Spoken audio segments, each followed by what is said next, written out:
qu'Emmanuel Macron va tenter de trouver une issue à la crise agricole française. Dès qu'il aura achevé sa visite d'État en Suède, il va se rendre directement dès ce soir à Bruxelles. Demain, en marge d'un sommet européen extraordinaire, Emmanuel Macron a rendez-vous avec la présidente de la Commission européenne, Ursula von der Leyen.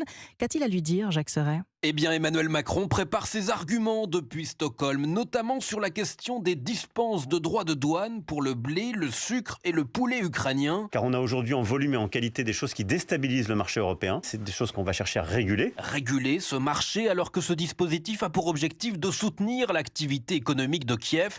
Autre enjeu de ce rendez-vous au sommet, le traité de libre-échange entre l'Union européenne et l'Argentine, le Brésil, l'Uruguay et le Paraguay. Tel que l'accord est en train d'être négocié avec le Mercosur, la France s'y oppose. Parce que c'est un accord qui n'impose pas des règles qui sont homogènes avec les nôtres. Ce qui n'est pas l'avis de l'Allemagne qui réclame cet accord. Enfin, le chef de l'État veut aborder un autre dossier, celui des 4% de terres que les agriculteurs ne doivent pas cultiver. Sur la question des jachères, des prairies, on a besoin de produire plus. On veut aussi de la souplesse sur certaines règles qu'il y a dans cette PAC. Emmanuel Macron à la recherche d'une cohérence et d'une unité européenne, loin, très loin des mots de Gabriel Attal qui a défendu hier le principe d'une exception agricole française.